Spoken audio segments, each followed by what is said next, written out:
Welcome to the Shaping Change Show. Today, I am joined by Courtney Pullen, author of one of my favorite books, Intentional Wealth: How Families Build Legacies of Stewardship and Financial Health. Courtney, welcome to the show. Hey, thank you so much. Pleasure to be here. Loved your book when I first read it 4 or 5 years ago. Started to read it again, even more impactful and more insightful based on my journey of the last 4 or 5 years. But I know you just didn't wake up one day and say, I think I'm going to write a book on intentional wealth. There's a history behind that. Could you walk us through how you got to that point and why you knew you had to write this book? Yeah, there's really two parts to that, Russ. Is that the first is I was originally trained as a psychotherapist and had a private practice for a number of years and transitioned into family business consulting over the years and did a big stint in corporate consulting. So anyway, my career was on track and on a track, I shouldn't say on the track. And I was referred into a bank here in Denver, Colorado, with one of their largest clients. That is what we call an enterprise family. It was not an operating family business, but it was several generations sharing wealth. So I did what many of us would do when you're looking at a new client engagement. I went out and read everything on that new topic I could find, which was like 1 or 2 books at the time. This is obviously many years ago, probably about 27 years ago now. And I encountered the proverb shirt sleeves to shirt sleeves in 3 generations, which basically says it's a worldwide phenomenon that goes all the way back to the Bible, that wealth creators, that's the first generation, that by the 3rd generation, by the end of the 3rd generation, the family will fall apart or implode 90% of the time. And it was one of those moments in my career where I'm like, wait a minute, did I hear that right? And it just woke me up to something that I said to myself, I want to be able to make a difference in that space. And a lot of my career has been focused on trying to solve for that problem with the families that I now serve. And so that's a little bit of a historical context. I really enjoy public speaking, talking to people, listening to people, and I hate to write. But a friend and colleague of mine who's very well known in this industry, Jay Hughes, said to me several times over the years, Courtney, you need to write a book. And I'm like, I don't want to write a book. I'm not interested. But it just kept coming up for me that would be a practical way that I could have an impact and make a difference in this space. So what I did was, to deal with my writer's block, I interviewed families that had made it past the 3rd generation. And I asked them the question, what do you attribute to your success? Now that energized me as a writer because it's one of my favorite things to do, to ask people questions and listen to them and pull information together. And Intentional Wealth was born out of that experience. So that's the short story. I first heard you speak a few years ago, and I remember when I did a follow-up phone call to you because I wanted to talk to you about speaking at one of my conferences. And what cracked me up is I wanted to know about your practice, because listening to you speak to a group of financial planners who emphasize transition planning and understanding what our clients go through, you're obviously a financial planner just like me. To me, there was no question in my mind, you're not. But you have such insight and depth into what our clients think and how they feel. It just didn't cross my mind, Courtney, that you weren't a practitioner just like me. And it really caught me. And I thought that was cool. And you were laughing. And I thought it was great that, no, okay, you just really do get us. And not only do you understand what we're doing, it's that understanding of the clients. And you talk about 3 generations. These are high net worth families where 3 generations, 90% of the time, the wealth goes poof. How about you walk our listeners through what those 3 generations are and give some characteristics of each one? Absolutely. Now, I ought to default to stereotypes, but it'll be helpful, I think, for this particular conversation. So, the first generation, called G1, that's the wealth creator generation.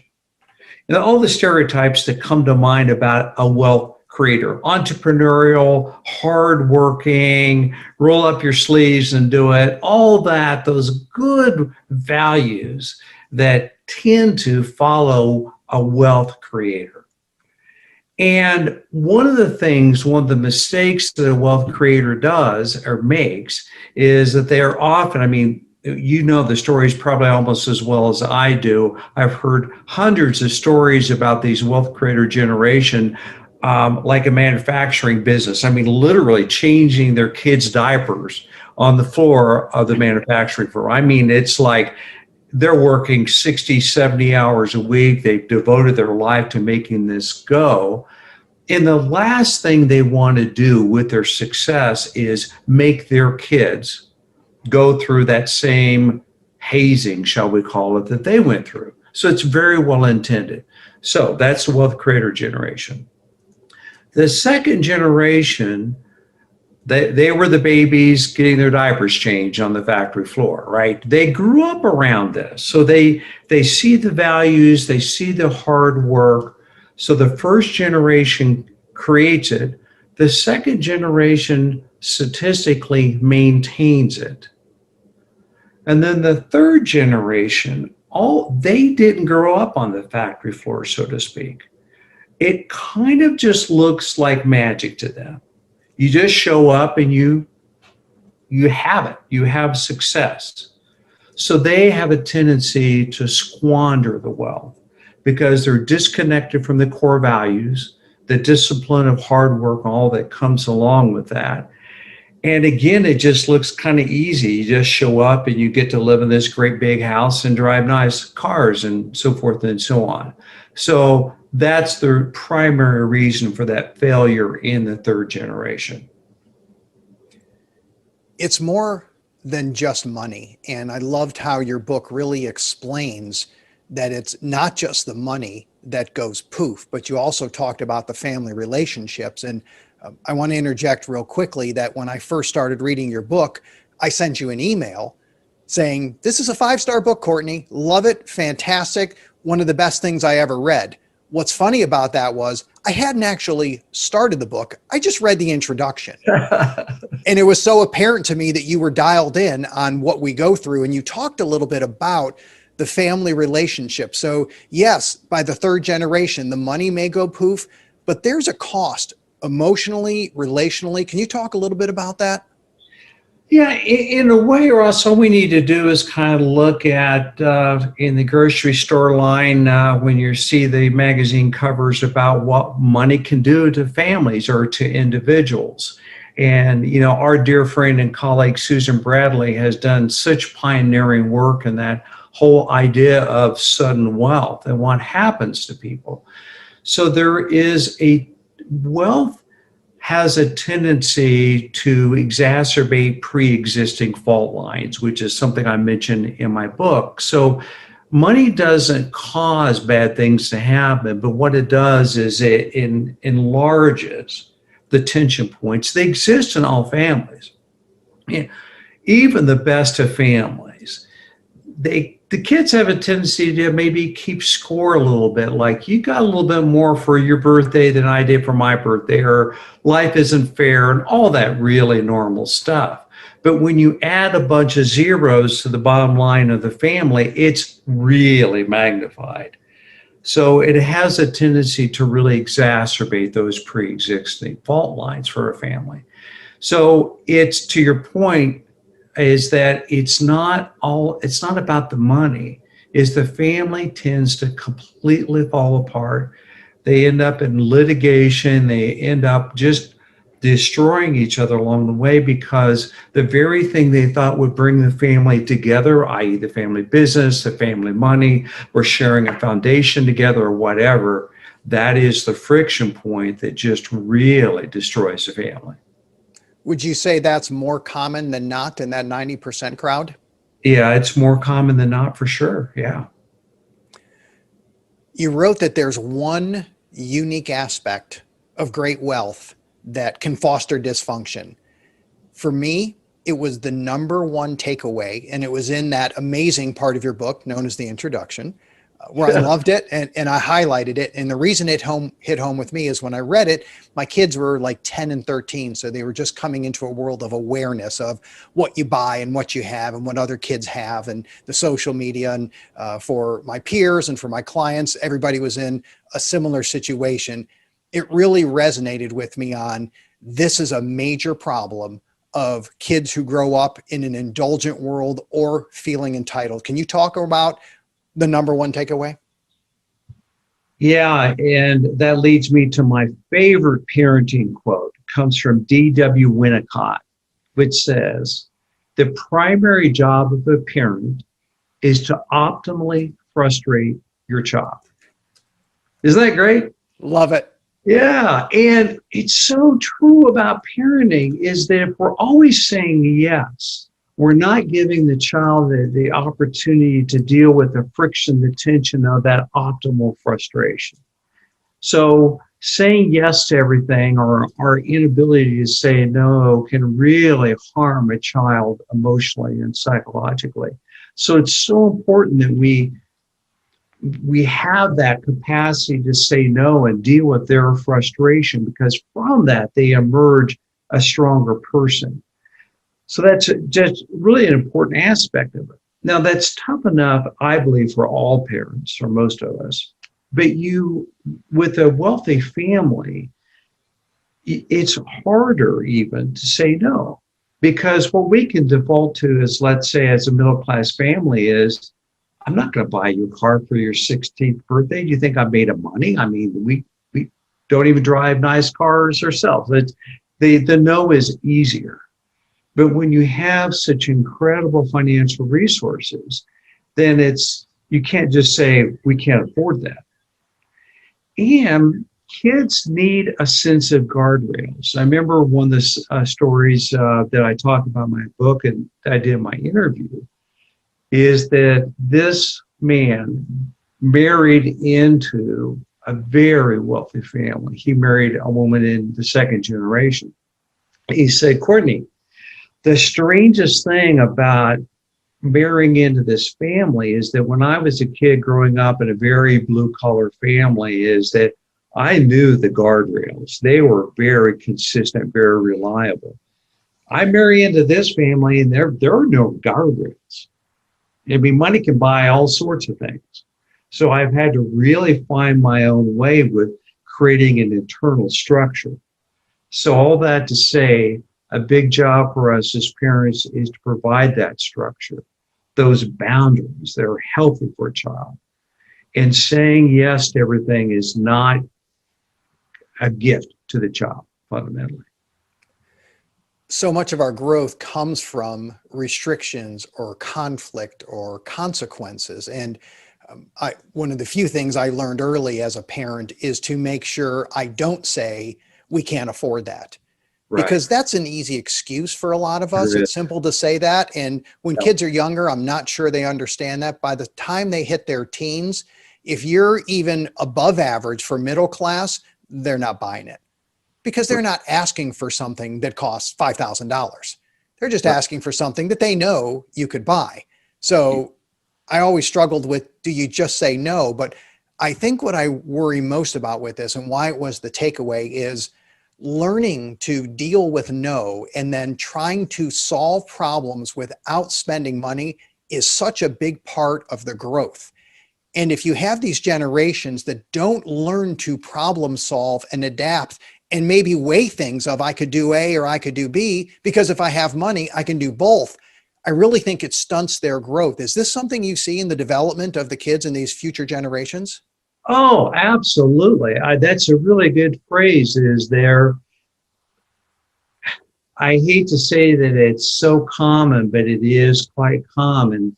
The further you get away from the wealth creator generation, their sense of entitlement can be pretty profound. And the wealth has really stunted their growth. I've done a lot of work with YPO, Young Presidents Organization, over the years. I remember the first few times I heard this saying, I thought, huh.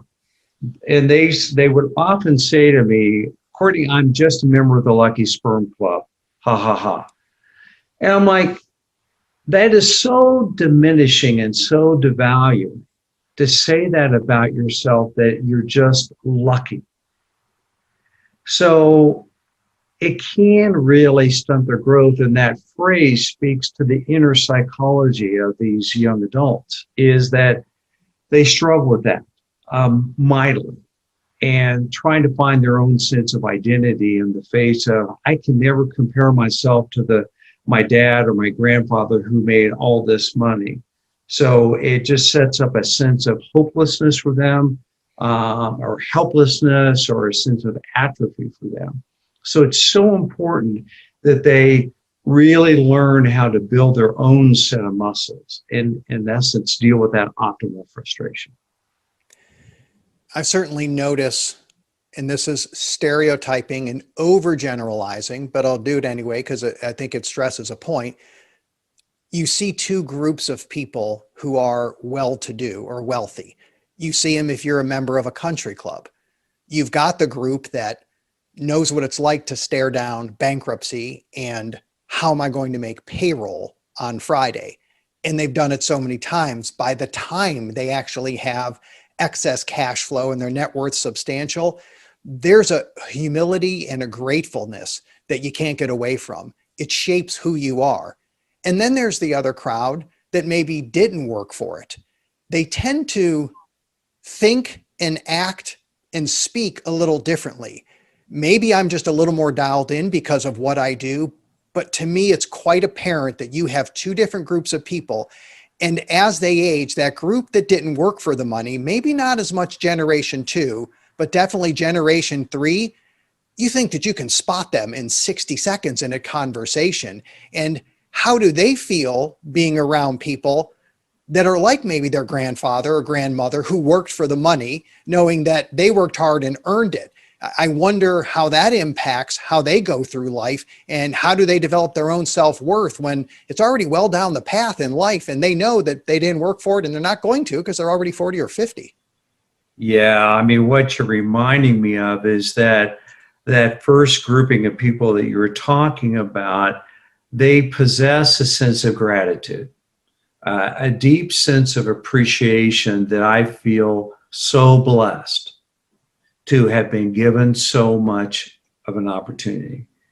And conversationally with them, you feel that deep sense of humility and that deep sense of gratitude. And the second part of that is they have a really deep sense of stewardship. And when I do values retreats for these families, that's something they talk a lot about, is we are just stewards of this money. This isn't even really our money. We are to be a good steward of that. And they really define really what does that mean. And that guiding sense of, as I've already said, of humility is something that is really missing in that second category of people that you talked about. So they don't possess those three fundamental values or characteristics. So when I'm working with those families, that's something I'm really advocating for them, is they need to get grounded in that North Star for themselves. And internally, this is going to sound like a crude way of saying it, it must suck to be them in a way, because they know that internally at some level, their life is very incongruent. And really helping them and guiding them to leading a very authentic, values-based life really is the key to their happiness. So we can really be of service to them as advisors if we can help them with that particular struggle. Because even if they're looking annoying and obnoxious like those people you described, and we all know those people, we can see them a mile away, their inner world is they're grossly unhappy. So that's part of our job, is to explain that this is the pathway to happiness, so to speak, for them. So as a financial planner, if I have some new clients that come in and I see the multi-generations, whether it's, well, let's start with generation one. So generation one comes in, get the phone call, we're selling our business for 10 or $20 million. And, kids don't want us to sell the business. They want the business for many different reasons. But if the parents are going to sell it and I have to sit down with them, how do you think I should engage them from a conversation standpoint? Wow, that's a big question.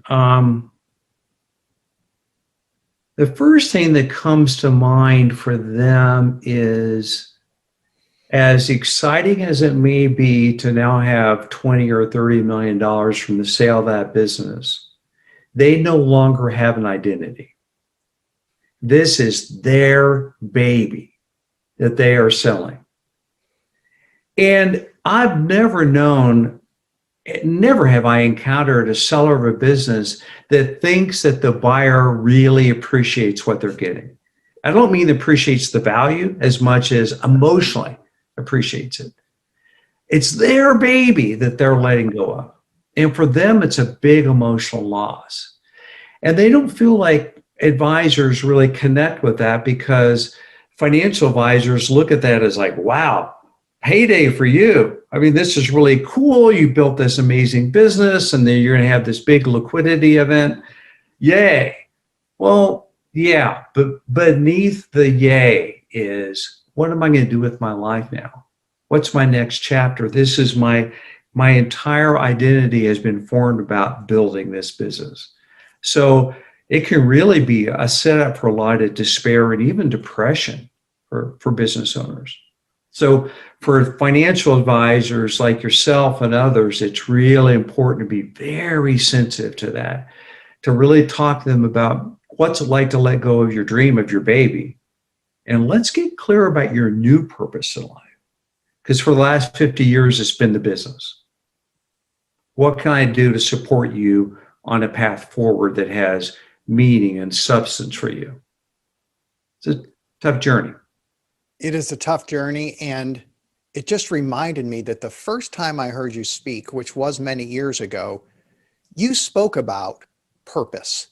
And I remember it was so engaging because I think it was PMO for people in the financial transitionist world. And that's purpose, method, and outcome. And that's what made me want to call you afterwards, because this is the issue with the business owners. When they sell that business, it's a liquidity event. That's the financial side. That's the technical side. The human side is what they built, what's been so challenging. They're able to measure it. They've got EBITDA. They've got the value of the business. They have all these markers to say, look what we've done. And then all of a sudden, crickets. That's brutal. And now you say you have to switch to find your purpose, which we know isn't going to happen in a day or two. So could you talk maybe a little bit about PMO and how you would approach that? Thank you. It's one of my favorite topics. Because to begin with, this design principle called purpose, method, and outcome is the design of how life goes when life is working well. And you could apply it to anything in your life. Like my wife is celebrating her 60th birthday. We're going to go on a river cruise in September to celebrate her birthday. We need to define what's the purpose behind this vacation of ours. Because if we don't define the purpose, the fundamental why, we're doomed to failure and unhappiness and disappointment. Because what most of us do, whether we're designing a good estate plan or a good vacation, is rather than starting at purpose, we start at method. We start at how. So I'm on the phone with my travel agent and talking about this and blah, blah, blah. I just jump into the how. So purpose is answering the question of why, method, how, and then outcome is answering the question of what. What's our vision? What's the outcome we want to be seeing? My experience with all of us human beings, particularly in this financial services space, is that we are experts. We're good technicians. So we start at method and we loop between method and outcome. It's so important to slow down and say, what is the purpose behind the vacation, or purchasing the vacation home, or selling the business? Those are really the guiding questions that we as advisors, as trust advisors, need to really be engaging in, or the questions of purpose. And even selling a business has so many moving parts. You have to make decisions on how much you take, what are the terms, right? This isn't just write me a check and we're gone. It's never that clean. Right. I'm wondering, how could you even navigate the method of how we do this without being grounded in, here's why I need to do this? I mean, doesn't that give you the fuel to say, I'm going to push through and make decisions on the method? And if I don't have it, how do I get through that process? Well, gosh, you said it so well. That is often what's missing it is the fuel. It's the touchstone for all of the method conversations. And it also is so helpful for us as advisors to individuals and couples and families that we're working with, who it's such a gift to help them define the purpose. And then as you are doing your good job on having the method conversations, it's important to pause every once in a while and check in with that purpose. Are the decisions we're making about what to do next with you supporting that purpose we've defined? So it gets you out of the role of being the good cop or the bad cop, and empowers them to a coaching conversation, really. You tell me, is this fulfilling your purpose? Is this accessing that fuel that you were just talking about? I remember a conversation years ago sitting with someone where I was trying to get to the purpose. And it was a sudden money, sudden wealth type of liquidity event. And the person kept talking about the method. And it took literally 4.5 hours of conversation, an entire afternoon in the conference room, till finally this person said, I will not be like my parent. And they said it with a forcefulness that makes my chest tighten up, because the tears just flowed after that, because the parents held the money like this. Yeah. And the kids lived through that and thought, are you kidding me? And this person didn't want to spend money on themselves. They wanted the money to impact the world. It was refreshing, but I didn't know the driver, but I knew there was a why in there. The conversations, they just weren't clicking. And then finally, when it erupted, it's when you realize this is why we ask people, what's your story? And we want to get their history, and you have to dig in. And when you go into that PMO, when you look for the purpose, when you find your why, which is a common statement, then you're now in a position to help someone make decisions which are right for them. Absolutely. Now, there are a couple things I want to unpack about what you said. Good. First, bravo to you that you knew something was missing, and you just had the patience and the wherewithal to really trust your instincts about that, because most advisors don't do that. The second is a tip for all of us that is not foolproof, but provides good guidance, is that 99.9% of the time when I ask someone, so what's the purpose behind that for you? They give me a goal, an outcome. So I don't say to them, Ross, that's a goal. That's not a purpose. I just say, got it. Tell me more about why that is important for you. Okay. Got it. What would happen if that were to be fulfilled? Say more about why that's important to you. So I'm just repackaging the question 3 or 4 times. And then what it does is it hits that emotional chord that you were just talking about. And when you hit that chord, you can feel it in the room. And then you know you've got the bedrock purpose for them. And man, can your planning take off from there, because many times they didn't know what the purpose was. So you just gave them the gift of guiding them through that conversation to get clarity on, yeah, that's why this is so important to me. I do remember one time asking the "What's your story" format and listening to someone explain their history. And then before I could even ask, do you think that influences your financial decisions today? The person just rolled right into it. And it was a Zoom call, and Joan Cox, who's with our firm, we were both on the call, just watching these people walk through it. And I just laughed because all my follow-up questions, this person just kept answering one right after another. I thought this was classic. This was scripted and I didn't have to open my mouth. The person was self-aware. They're a deep thinker, and it just had never crossed their mind before. And I didn't think about that till you said that, but we may assume that people know why they do what they do, that they're aware of their drivers. And I think that's wrong. I think we have to give them the opportunity to talk through it, because they may just roll. And then all of a sudden they're in a different place. And now our relationship's in a different place. Right. Well said. Absolutely. Well, let's go to the final question. And that is, for all of our shows, it's the magic wand question. And this is snatched from my daughters, Disney certified, daughter approved. I think it works.